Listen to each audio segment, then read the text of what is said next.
नमस्कार विद्यार्थियों, स्वागत है आपका ओनली यूपीएससी पर। यह है पॉलिटी की आपकी अगली क्लास। इससे पहले वाली क्लास में आपने शोषण के विरुद्ध जो मौलिक अधिकार है उसे पढ़ना आपने प्रारंभ किया था और उस क्रम में अनुच्छेद 23 को आपने पढ़ लिया था। एक बार मैं चाहता हूं कि पूरा एक जो क्रम चल रहा है वो मैं आपको समझा दूं ताकि क्लास आपको समझ में आए। देखिए, क्रम ये चल रहा है कि आप पढ़ रहे हैं भाग 3 किसका? भारतीय संविधान का भाग 3, जिसे कहते हैं मौलिक अधिकार, फंडामेंटल राइट।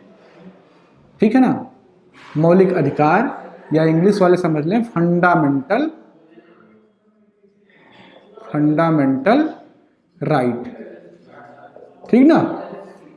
और हमारे भारतीय संविधान ने हमें 7 मौलिक अधिकार दिए थे, लेकिन उनमें से एक को 44वें संविधान संशोधन के द्वारा हटा दिया गया। वर्तमान में 6 मौलिक अधिकार हैं। पहला है आपका समानता का अधिकार, दूसरा है स्वतंत्रता, तीसरा है शोषण के विरुद्ध अधिकार,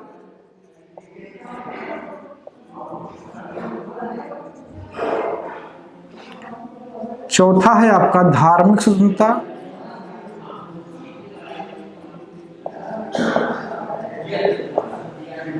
पांचवा है आपका शिक्षा संस्कृति संबंधी अधिकार,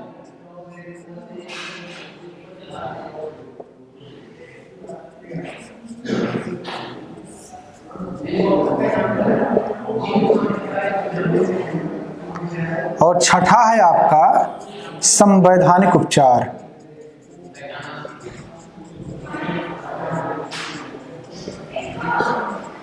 ठीक ना। इनमें से ये आपने पढ़ लिया और ये भी पढ़ लिया। इसको पढ़ रहे हैं, इसमें 2 अनुच्छेद हैं, अनुच्छेद 23 और अनुच्छेद 24। ये आप पढ़ चुके हैं, इसकी चर्चा इस क्लास में होगी। धार्मिक स्वतंत्रता में आप अनुच्छेद 25, 26, 27, 28 पढ़ेंगे। इसमें आप 29 और 30 को पढ़ेंगे और इसमें आप 32 यानी कि 32 को पढ़ेंगे। ठीक ना। तो अब क्रम आपको समझ में आ गया होगा। चलिए अब 24 की चर्चा करते हैं। ठीक है। आर्टिकल 24। आर्टिकल 24 में कहा गया है कि किसी भी खतरनाक स्थिति में या खतरनाक कृत्य में बच्चों के काम करने पर प्रतिबंध है। ठीक है ना। और जो उनकी उम्र सीमा रखी गई है वो कितनी रखी गई है? 14 वर्ष। 14 वर्ष। और ये चाहे वो भारतीय नागरिक हो या भारत का नागरिक ना हो, दोनों के लिए लागू होता है। ठीक है ना। लेकिन जब भारतीय संविधान में इसको मेंशन किया गया तो एक अपवाद के रूप में रखा गया। जब प्रतिबंध की बात होती है तो संविधान के मुताबिक खतरनाक परिस्थिति में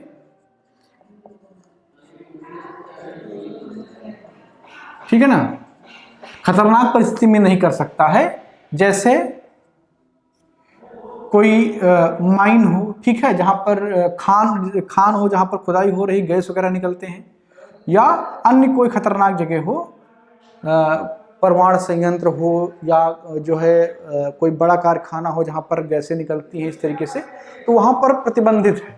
लेकिन अपवाद के रूप में कहा गया कि सामान्य परिस्थितियों में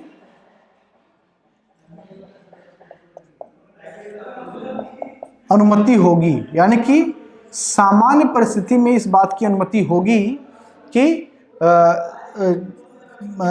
14 वर्ष से कम उम्र के बच्चे भी काम कर सकते हैं। ठीक है ना। लेकिन वर्तमान में स्थिति कुछ और है। वर्तमान में क्या स्थिति, उस पर बात करेंगे। उससे पहले आप ये समझिए कि ये तो लिख दिया गया संविधान में कि प्रतिबंधित है। अब इस संविधान के इस दिए गए प्रदत्त अधिकार को लागू करवाने के लिए 1986 का अधिनियम है, बाल श्रम प्रतिषेध अधिनियम। ठीक है। तो उस अधिनियम में जो है ये सजा निर्धारित की गई कि यदि कोई प्रैक्टिस करता है तो उसे 1 वर्ष की सजा होगी और 2000 का जुर्माना, या दोनों हो सकता है। ठीक है, 2000 का जुर्माना या दोनों हो सकता है यदि कोई प्रैक्टिस करता है इससे। ठीक, लेकिन आने वाले समय में ये देखा गया कि खतरनाक जो जगह हैं वो तो उसमें तो समस्या ही है, जो नॉर्मल जगह हैं वहाँ भी इसका शोषण होता है, बच्चों का शोषण होता है। और जब 66वें संविधान संशोधन 2002 के बाद सर्व शिक्षा अभियान और शिक्षा को मौलिक अधिकार बनाया गया, तो यहाँ पर बात की जा रही है कि 14 वर्ष तक के बच्चों को खतरनाक परिस्थिति में काम करने से मना ही है। और आपका संविधान कहता है 66वें संविधान संशोधन के द्वारा कि 6 वर्ष से लेकर के 14 वर्ष के बच्चों को मुफ्त शिक्षा, फ्री एजुकेशन, ठीक है ना, फ्री एजुकेशन। तो जब सरकार को सबको फ्री एजुकेशन देना 6 वर्ष से लेकर के 14 वर्ष तक, तो वो कैसे अलाउ कर सकती है कि कोई बच्चा चाय बेचे, कोई बच्चा संतरा में काम करे, कोई बच्चा सड़क पर जूता पॉलिश करे या किसी और की जगह पर काम करे जा करके। तो किसी भी परिस्थिति में अगर वो काम कर रहा है तो संविधान के द्वारा प्रदत्त, उसके संशोधन के द्वारा प्रदत्त इस व्यवस्था का उल्लंघन होगा, क्योंकि सरकार ने व्यवस्था किया आरटीए अधिनियम 2010 के द्वारा। आरटीए अधिनियम 2009 है, 2010 से वो अप्लीकेबल होता है। तो उसमें व्यवस्था है कि सबको मुफ्त शिक्षा सरकार को देना है, शिक्षा एक मौलिक अधिकार है, मौलिक कर्तव्य में भी उसको जोड़ दिया गया। तो यदि संशोधन इसमें ना किया जाए तो फिर ये कॉन्ट्राडिक्शन होगा। इसलिए 2012 में, सन 2012 में संशोधन किया गया। संशोधन यह किया गया कि अब किसी भी प्रकार के कार्य में यदि 14 वर्ष तक के बच्चे सम्मिलित हैं तो उसे अपराध की श्रेणी में रखा जाएगा। यही नहीं, इतना ही नहीं, इसमें संशोधन यह भी किया गया, नाम जो था एक्ट का उसमें भी बदलाव किया गया। वहां पर बाल एवं किशोर शब्द को मेंशन किया गया। किशोरावस्था अमूमन 18 वर्ष तक मानी जाती है, तो किशोर शब्द को भी मेंशन किया गया।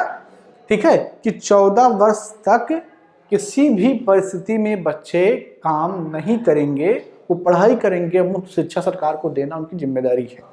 ठीक है, यदि कोई शिक्षा स्वयं से ग्रहण करने की स्थिति में है व्यक्तिगत तौर पर तो करे, और अगर कोई नहीं है तो सरकार की जिम्मेदारी कि सबको मुफ्त शिक्षा उपलब्ध करवाए।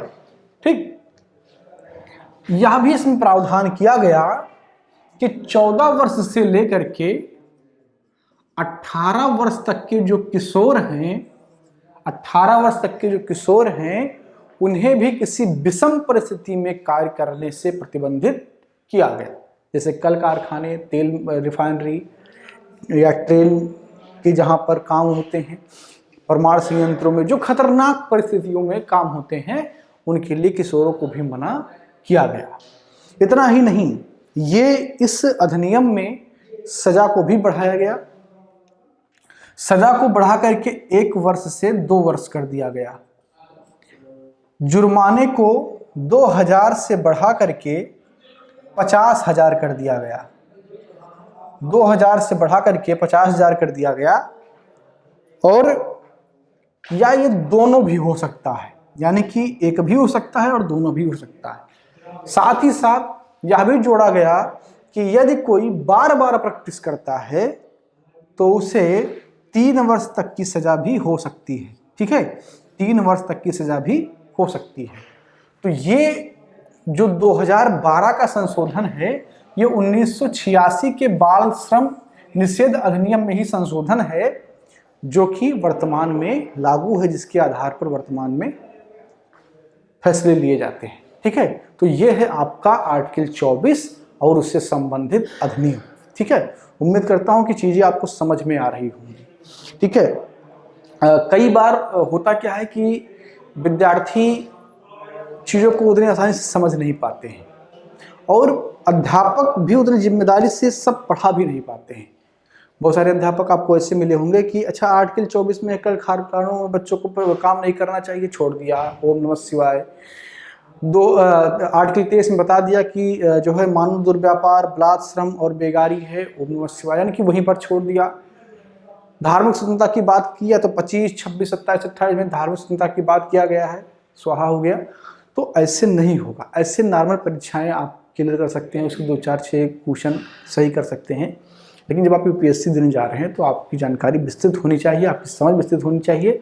इसलिए ज़रूरी है कि आप यह जाने कि इंडियन कॉन्स्टिट्यूशन में क्या लिखा हुआ है, लेकिन उतने से काम नहीं चलता है। इसीलिए यूपीएससी ने अपने सिलेबस में सिर्फ इंडियन कॉन्स्टिट्यूशन नहीं लिखा है, इंडियन कॉन्स्टिट्यूशन एंड पॉलिटी लिखा है कि इंडियन कॉन्स्टिट्यूशन भी आपको जानना है और उसके एप्लीकेशन के लिए जो पॉलिटी है, जो राज्य व्यवस्था है, उसको भी आपको जानना है। सवाल दोनों से मिला करके आते हैं।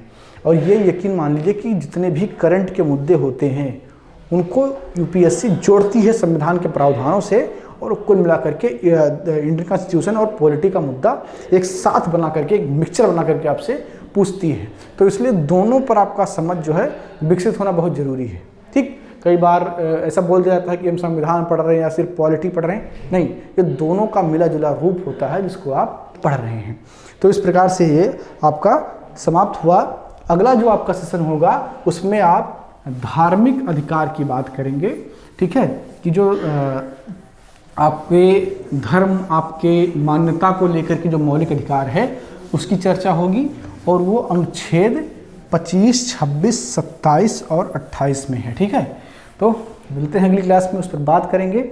हाँ, एक चीज़ और है, आपको मैं बता दूं कि अब बहुत जल्द ही आपको मार्च की मैगजीन भी मिल जाएगी, और उसके साथ साथ बहुत जल्द ही आपको एक सिलेक्टेड व्यक्ति का इंटरव्यू भी देखने को मिलेगा इसी चैनल पर। मैंने बात किया है एक उत्तर प्रदेश काडर के ही एक IAS अधिकारी हैं, कुणाल सिल्कू जी।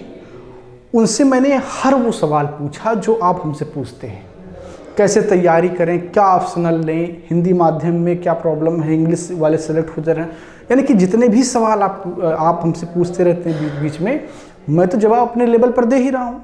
तो मैंने एक सिलेक्टेड व्यक्ति से वो सारे सवाल पूछे जो भी वर्तमान में IAS अधिकारी हैं उत्तर प्रदेश सरकार में, तो उनके जवाब क्या हैं इन सारे विषयों पर, वो बहुत जल्द ही आपको वीडियो फॉर्मेट में मिलेगा, इसी चैनल पर मिलेगा और पत्रिका में भी पढ़ने को मिलेगा। ठीक है, तो आप लगातार चैनल पर बने रहिए। अगर सब्सक्राइब नहीं किया तो सब्सक्राइब भी कर लीजिए, बेल आइकन को प्रेस कर लीजिए ताकि जैसे ही अपलोड हो आपको मिल जाए। इस क्लास में अगर आपको कुछ समझ में ना आया हो तो उसको भी पूछ लीजिए। मिलते हैं अगली क्लास में, बात करेंगे धार्मिक स्वतंत्रता की। धन्यवाद। मैं मानस मिश्रा, द न्यूज ओशन का मैनेजिंग डायरेक्टर, आपके लिए एक ऐसी पत्रिका पहली बार आई है जो सिर्फ सच दिखाएगी।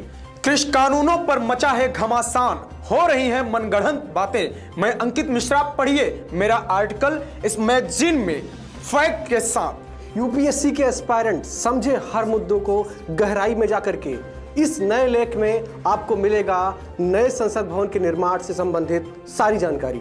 मैं विशाल यादव, अब तक आप लोगों ने हमें टीवी पे देखा, लेकिन अब हमारे लेख आपको दिखेंगे इस मैगजीन में। मैं Ranjit Prasad, reporter the news ocean. हम आपको दिखाएंगे किसान आंदोलन के बीच में जिहादी कांड। सब्सक्राइब करें द न्यूज ओशियन, खबरों का समंदर।